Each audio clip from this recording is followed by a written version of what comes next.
excited for you to join us for this Leveraging the Block Schedule webinar. This webinar will be about 30 to 45 minutes, where we'll go through some different things, but we're just excited to have you here with us today. Quick introduction, my name is Don Smith. I'm the Director of Professional Services here at First Educational Resources.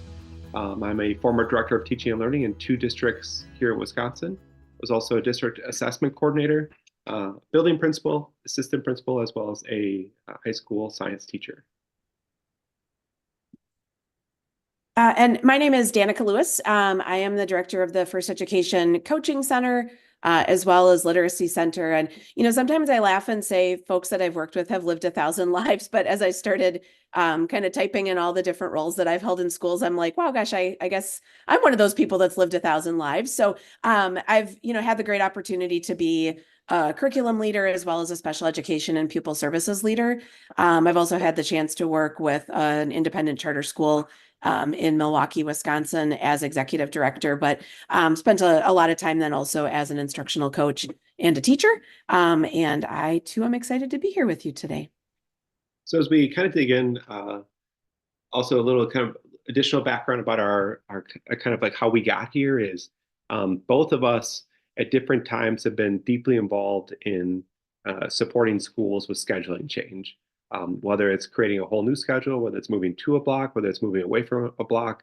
And so we've both had the opportunity to support schools through that. But one of the questions that always comes up is, with whatever schedule you end up switching to, what should instruction or what does good instruction look like within that? And so first, we're going to just kind of start with a little discussion around what does the research say about schedules in general? And then from there, we're going to dig deeply into what does teaching in a block look like as well. So as we begin to dig into this, first off, we just kind of put this up there because for those of you who may like schedules or not, puzzles, so I would say their schedules are like puzzles. They're kind of our happy place of what does it look like, but it is kind of also like a puzzle. How does everything fit and what does it look like? And so part of our goal is to help kind of clear that up for folks as we talk through it. And I also put this up here because this is kind of one of my favorite just images of what scheduling looks like to some other folks. It can be an absolute chaos and potentially sometimes a scary moment for them. So this is kind of what it also looks like. I know we've been in many places where there are hundreds of Post-it notes all over the walls with what should our schedule look like and what goes into that. So we just kind of start with that a little bit. But we just want to just hear from each of you a little bit. If you could in the chat, just briefly say, how long have you been teaching in the block? How long have your teachers been teaching in the block? And then if you'd like to, feel free to list a concern that you maybe have as well. Danica, you want to grab that question there? Trina, I think I'm going to need you to define ELM for me. I'm sorry, there's so many different acronyms. Sometimes in different places, at elementary school. Yeah, you know what? Good question. And so by nature, elementary is more often block anyway, right? Like we typically have longer chunks of instructional time at elementary than we may necessarily have at secondary, particularly for literacy and for math. And so, as we talk through things today, though oftentimes when we're talking about changing to a block, we are talking about secondary, the benefits of having those longer instructional times and the importance of then making sure that that time is designed in such a way that really does lead to outcomes is essentially the same, really, whether it's elementary or secondary. There tends to be more challenges for secondary in moving to those longer chunks of instructional time. But the benefits and the structures of that really don't change based on level. So if you're at an elementary school, you're in a good spot. You'll be able to kind of take what we're talking about today and apply it.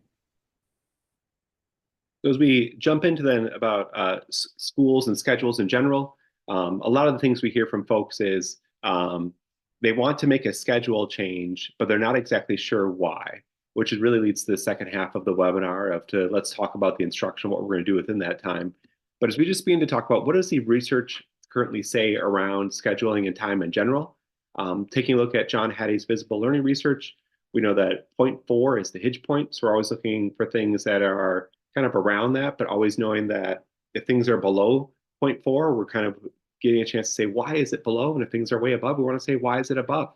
So some of the original research that was done, though, back in 2003, where do you guys think time scheduling falls? I'd like to always ask, above or below? Any quick thoughts? Danica, what do you think? Oh, let's see. I think scheduling would fall above. I think it would have a bigger impact. Okay, so as we jump in, we'll see that back in 2003, the original research showed time was 0.39. So right at that zero point 0.4 level, meaning it has an impact, the things we do with that time. But what's really interesting is that they also released the idea of the opportunity to learn, meaning what do we do within that time has a much bigger impact. And so what we saw were schools were just changing their schedule, but they weren't changing what they do within the time. And they were wondering why they weren't seeing potential growth. And so then, as we take a look at the current research, though, so if you go on Visible Learning MetaX from John Hattie and his team, and they currently have modifying school calendars or timetables. So, Leah, this is a great little nugget for you to bring back to your folks. And they define that as changing school terms, semesters, vacation time, times of the day, starting for the starting time and closing time for the school, or going to block schedules, going to it or from it. That's how it's currently defined. And the current research says that if you just change that, the effect size is 0.11. So it's even less now. Because as we said, what we found is since 2003, so many schools have changed their schedules and they have come across almost no change in the outcomes for kids. And that's because they didn't change what they did within the time. And so really that's where we're trying to stress in the second half of this, what we do within that time really is what's important of, and because if you're in the block schedule, let's say if you have a 30-minute time with ineffective instruction, is tough. When you have 80 minutes with ineffective instruction, it's really tough. On the flip side, 30 minutes with great instruction is great, and 80 minutes with great instruction is even better. So it's kind of a double-edged sword there.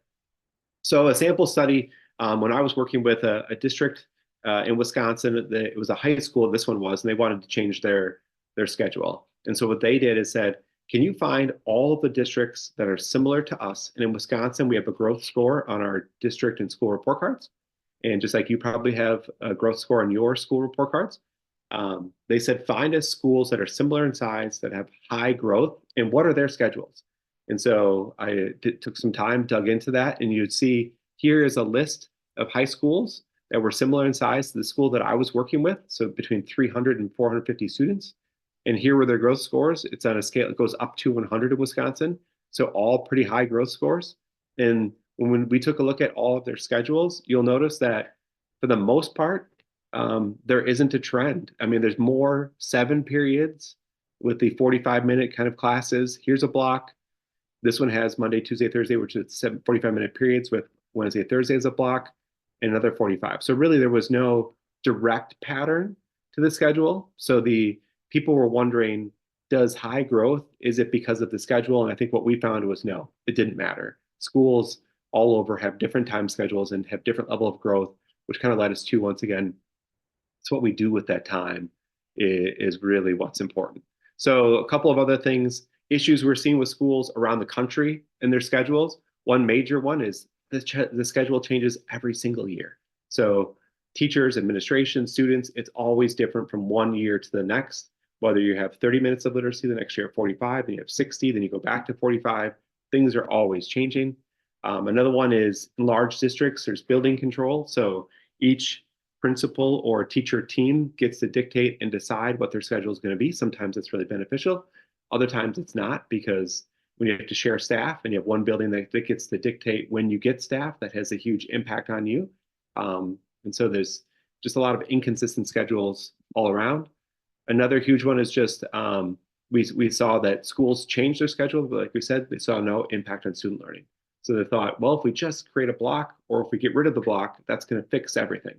What we're seeing is, unfortunately, it is not still at this point, as well as a lot of schools, when they're working with teachers, didn't build the why behind they made the changes. They just made the change and didn't help people understand, here's why we need to make these changes with our staff. And lastly, this is a major issue we're seeing, is schools who have changed, whether it's to a block or not, staff turnover. Getting staff properly trained in whatever what best practices and instruction looks like. It takes time to build that institutional knowledge of what you think high quality instruction is. And there's so much staff turnover that by the time the schools get staff trained, they feel like the staff just leaves. So I was talking to a district that's in a block schedule now, and they said they feel like trying to train staff how to teach 80 minutes is tough because we have so many staff that are turning over. So they were looking at making a change potentially to theirs. A couple of other notes then. As I said, the root cause of why we're seeing all those issues. First, it's a lack of vision of what the school or districts want to get out of their schedule. What are their priorities? What are they looking to do? So Leah, these are some great questions for you to bring back to your team as the administrations think about making those changes of what do they see, like what do they actually want to get out of a new schedule? What are their goals? What are they hoping to see? Next is lack of planning to actually execute it in terms of whether it's professional development, helping folks understand this is what good teaching looks like within that. And then changing, they said, the amount of instructional time without changing instructional practices. And you'll hear us coming up say, some schools will get a block and they just then teach 2 lessons within that. And so we say, it's not about teaching 2 lessons within it, it's about maximizing the time we have. And so people keep doing what they're doing before, they just have a different time length with which to teach it. So with that, I'll kick it over to Danica. Yeah. So, I mean, that's exactly it, right? So if we have more time, that doesn't necessarily mean that we're going to see better outcomes or see better learning. It's really then, okay, so now we do have more time. What are we going to do to maximize that time and to make sure that what we're doing with the time we have is powerful and does something for kids? So, Zaretta Hammond's book, Culturally Responsive Teaching in the Brain, if you're not familiar with it, which I feel like a lot of people are at this point, but such an important read on a couple of different levels. But, she really does such an effective job in that book of talking about what is it that it takes for the brain to learn? What is it that students need on a daily basis in order to make sure that learning actually happens? And so just kind of this idea that, the brain does function a little bit like a factory, that it's got to take in that information, but it has to do something with that information in order for it to be retained, to be usable, to be something that students take from there. And so, we can kind of break down what that looks like into these 4 stages. And so when we look at that idea of taking something new, the first thing that we have to do, you see the little Ignite guy there, we got to catch kids' attention. We have to help them know, of all the things happening in the classroom right now, here's where I need you to be. I need to catch your attention. I need to get you to focus in on, here's what we're working on today.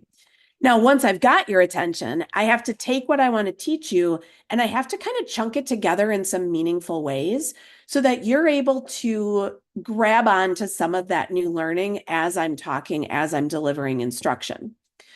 But more importantly, after those 2 pieces come the 2 bits that I think sometimes we leave out, that I think sometimes we forget to really give students the time for, but that moving into a longer block of instruction allows us to have time for on a daily basis. So it's that idea of chew. So once I've learned something new, once you've kind of delivered some new content to me, I need time to process. I need time to take what you've just said and start to figure out how to attach it to things I already know, to learning that already exists, to get it to really lock into a schema so that it becomes usable, so that it becomes retained. And so, that's going to require still some work with the teacher, but also some time and opportunity for kids to be doing some work on their own or with peers. And then finally, that idea of review. So once students have learned something new, then they need the chance to practice it again within about 24 to 48 hours of learning it. And that then really does commit that learning to a longer term memory. And so what we say is that when we go through this entire process and then students have that opportunity for review to come back to the new learning, about 80% of that new learning can be retained. However, without coming back to it, without that chew and review piece, typically only about 20 to 30% of new learning is retained. So when we have a longer chunk of time, we have the opportunity to really be mindful of this, but we still have to be very intentional. We still have to think about these stages as we're planning for instruction. And so we really then advocate for kind of these 3 distinct chunks of instruction on a daily basis within your block.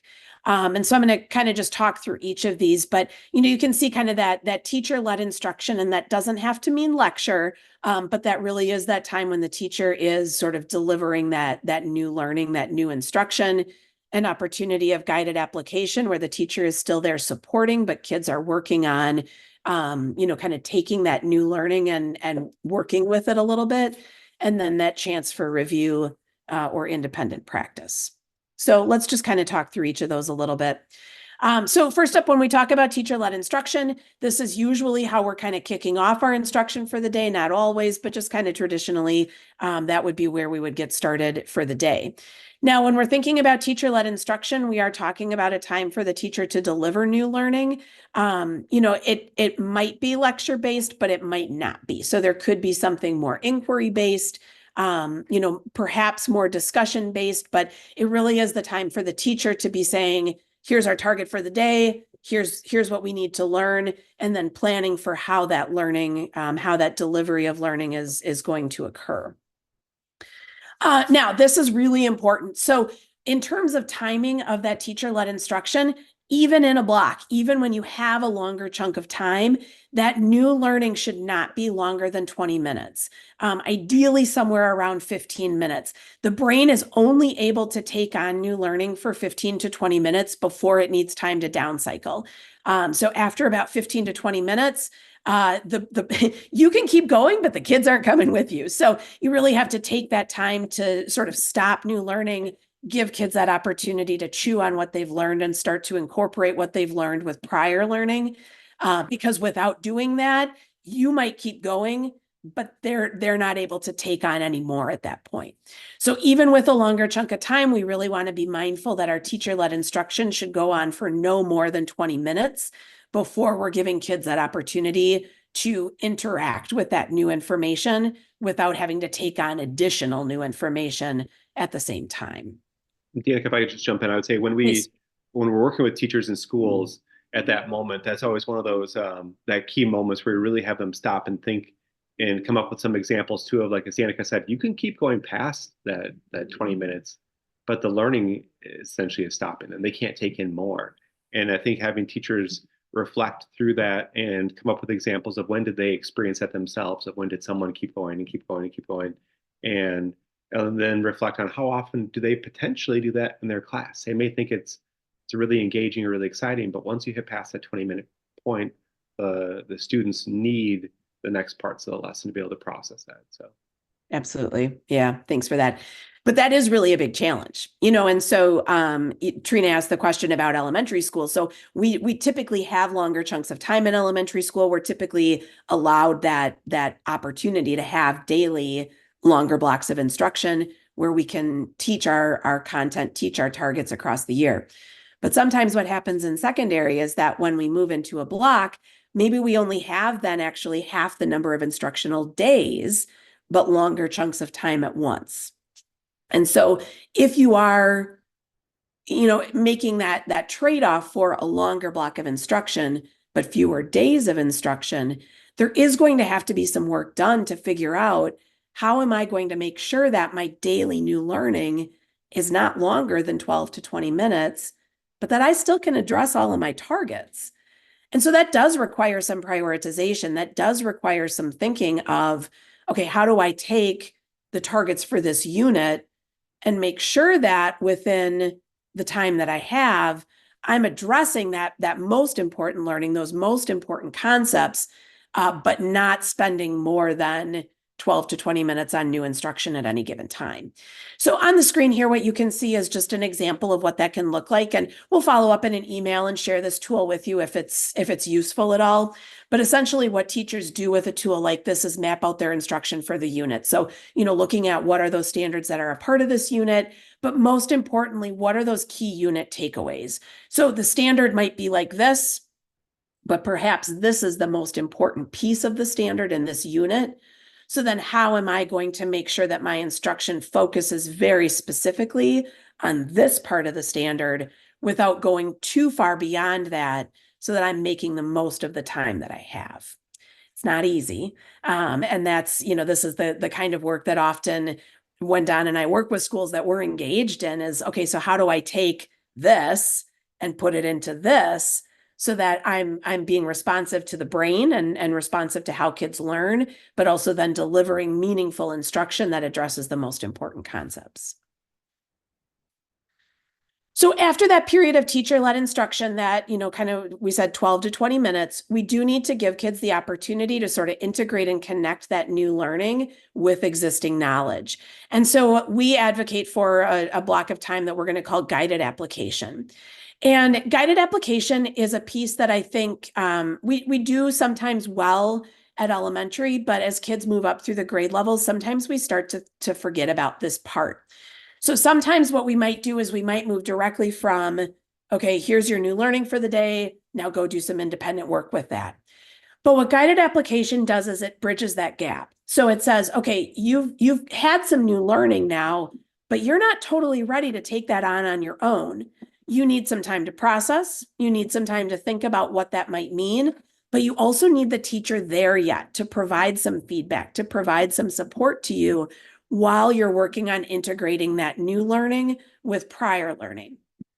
And so the beautiful part of guided application is it gives us that opportunity to sort of scaffold supports from the teacher, but more importantly, to be there to provide very specific feedback as kids are trying out this new learning.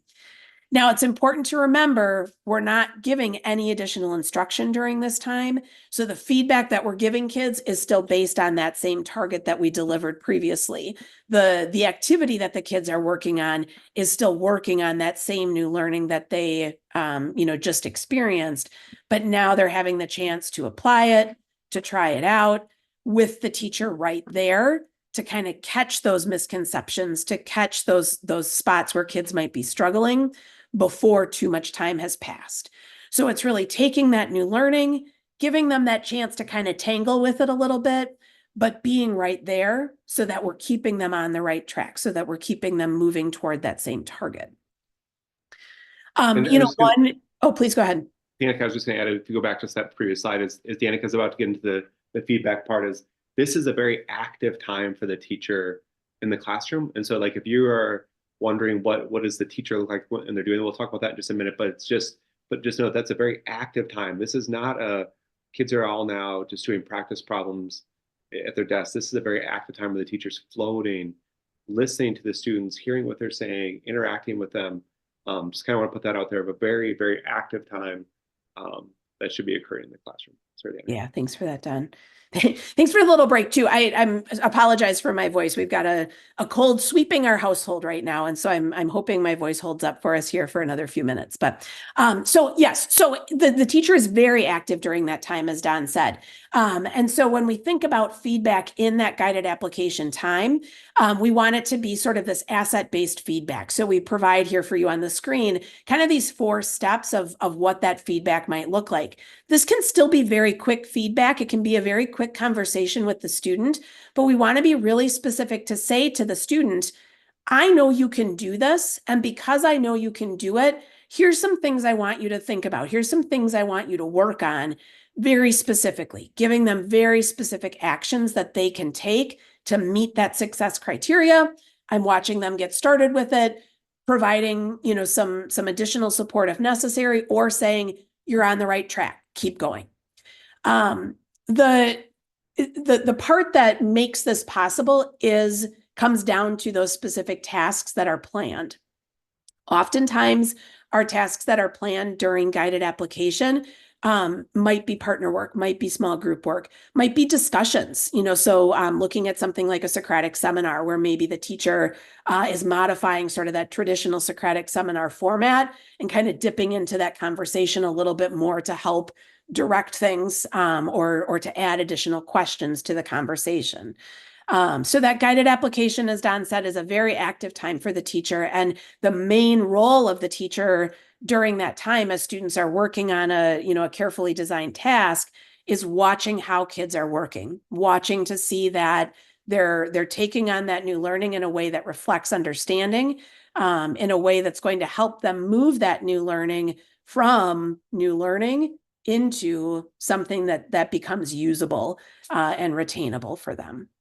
Danica, could you just review one more time? I know you said it quickly before. If we don't hit these stages and work through this with students, what's the percentage that they will retain Yeah, after it's only 24 about hours? 20 to 30%. So if we don't give kids this opportunity to really chew on that new information through this guided application time, get kind of some of that shaping feedback, and then the next piece that we'll talk about, come back to it and practice again within 24 hours. If they don't get those pieces, they're only going to remember about 20 to 30% of what you taught. But with those pieces, they'll remember about 80%, and have a way to use it because they've had that chance to try it, to get feedback, to try it again. Okay, so the last piece of this then is independent practice. And, that independent practice time just really does give the brain that total cycle down opportunity. There may be continuing on with some of the practice of the new learning of that day. This is the time when you're cycling back to what they learned the prior day, the previous day, and bringing that into their work. This is really that opportunity to take something that they've already learned, that they've already practiced, that they've already gotten feedback on, and now to work on it without that feedback necessarily. Of course, no new learning is going to occur during this time. There's kind of two pieces that happen during this independent learning time. And that's the independent learning, the opportunity for the student to really apply independently, either what they learned and receive feedback on that day, but also, things that they learned in the previous days. But then also it creates that opportunity for the teacher to be able to engage in some small group instruction. And, that's another powerful part of the block, is that it does often then give you that opportunity for small group instruction time.